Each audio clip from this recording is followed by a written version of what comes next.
Hello guys!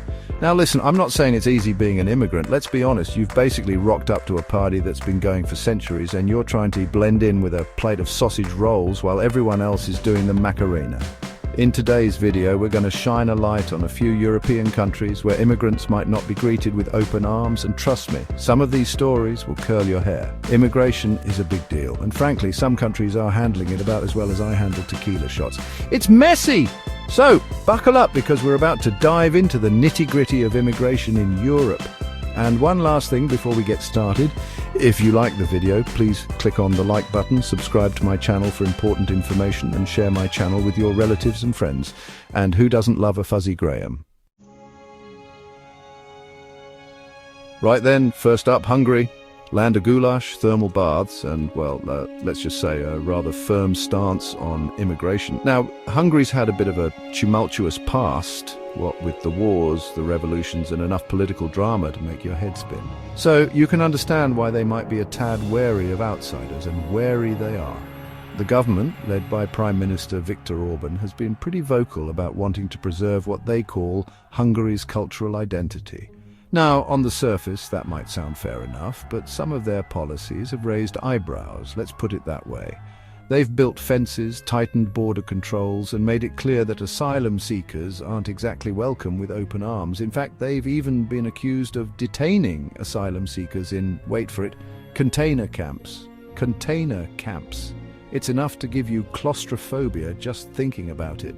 And the rhetoric coming from the government, well, let's just say it doesn't exactly paint a picture of a welcoming and inclusive society. They often link immigration with terrorism and crime, which, let's be honest, is a bit like saying all celebrities are divas. Sure, some are, but you can't just go around tarring them all with the same brush.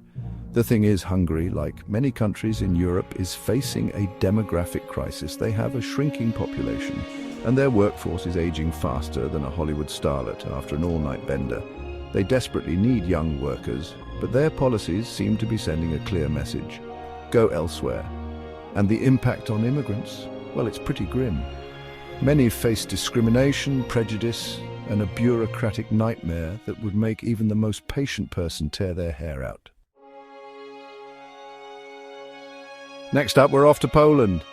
Land of pierogies, beautiful cities, and, well, a bit of a complicated relationship with immigration.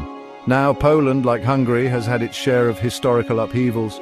They've been invaded, partitioned, and generally pushed around by their neighbours more times than a shopping cart at a discount supermarket. So, you can kind of understand why they might be a bit protective of their identity, but in recent years, Poland has become a bit of a paradox. On the one hand, they've welcomed Ukrainian refugees with open arms, offering them shelter, support, and even free pierogies, which, let's be honest, is a pretty good deal. But on the other hand, they've been less welcoming to immigrants and refugees from, shall we say, further afield, especially if they happen to be, whisper it, Muslim. The government, led by the Law and Justice Party, has taken a hard line on immigration, particularly when it comes to Muslim immigrants. They've argued that accepting large numbers of Muslim immigrants would threaten Poland's Catholic identity and lead to, wait for it, the Islamization of Europe. Yes, you heard me right. It's like they've been watching too many conspiracy theory videos on the internet. This stance has resonated with some segments of Polish society, particularly those who are older and more religiously conservative. They see immigration as a threat to their way of life, a bit like finding out your favorite milk chocolate bar has been replaced with a new, improved recipe. But here's the thing. Poland, like many European countries, is facing a labor shortage. They need workers, and they need them desperately. Yet their policies seem to be sending a message that's about as welcoming as a "do not disturb" sign on your front door. This restrictive approach to immigration has had a number of consequences. Right, let's hop on over to Italy. Land of pizza, pasta, and, well, a bit of a love-hate relationship with immigration. Now, Italy, being the beautiful boot-shaped country that it is, has always been a bit of a crossroads. It's been conquered, ruled, and generally overrun by everyone from the Romans to the Goths to, well, tourists with selfie sticks. So you'd think they'd be used to a bit of diversity, wouldn't you? And to be fair, for a long time, they were. Italy has a long history of emigration, with millions of Italians leaving their shores in search of a better life in the Americas and elsewhere. So they understand the whole immigration thing. They've been there, done that, got the gondola keychain. But in recent years, Italy has become a major entry point for migrants and refugees, particularly those crossing the Mediterranean Sea from North Africa. And let's be honest, it hasn't exactly been plain sailing. The sheer number of arrivals has overwhelmed Italy's resources, leading to overcrowded reception centres, strained social services, and a political backlash that's about as subtle as a meatball sandwich. The Italian government, under pressure from the far-right League Party, has taken a hard line on immigration, tightening border controls, cracking down on NGOs rescuing migrants at sea, and basically doing everything they can to turn the boats back. They've even closed Italian ports to NGO rescue ships, which is a bit like refusing to let an ambulance through because you're worried about traffic. Now, I'm not saying that Italy doesn't have legitimate concerns about illegal immigration. They do. But their response has been, shall we say, a tad heavy-handed. They've been accused of human rights violations, of turning a blind eye to the plight of desperate people, and of basically playing politics with human lives. And the impact on immigrants, well, it's heartbreaking.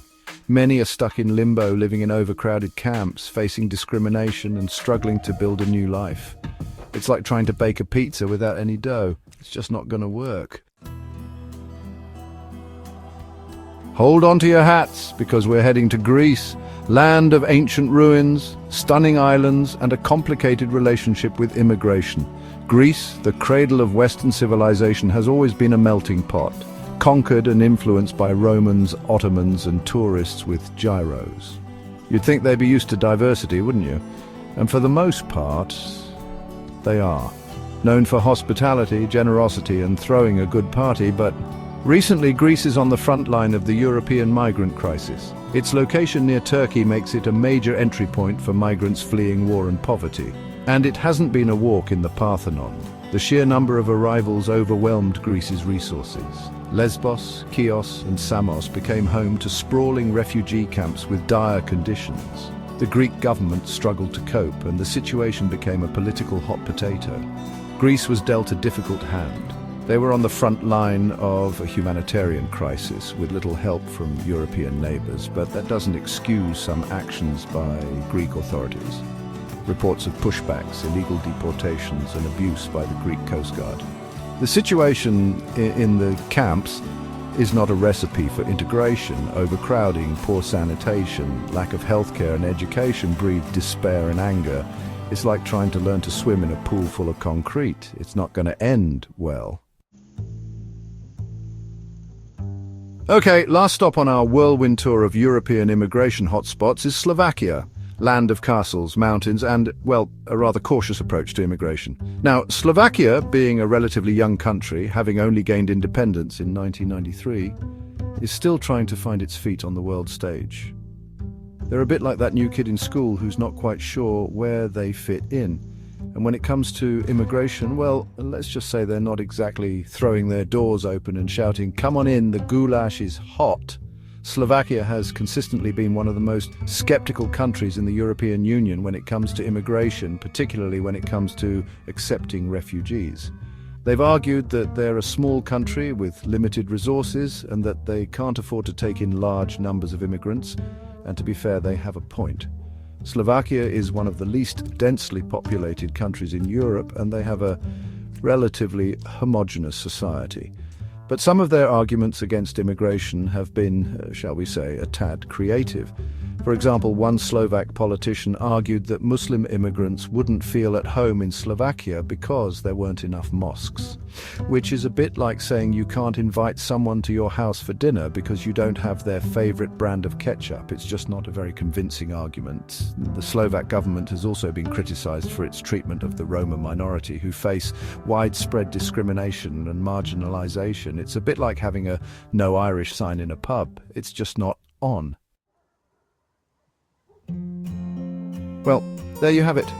A whirlwind tour of some of the European countries where immigrants might not be greeted with a glass of bubbly and a warm embrace. It's a complex issue, isn't it? And Look, I'm not saying these countries are all bad, or that they don't have legitimate concerns, but sometimes a little bit of compassion and understanding goes a long way. Thank you for watching. If you found this video informative, please give it a thumbs up. Subscribe to my channel for more important information, and don't forget to share it with your relatives and friends. See you in the next video.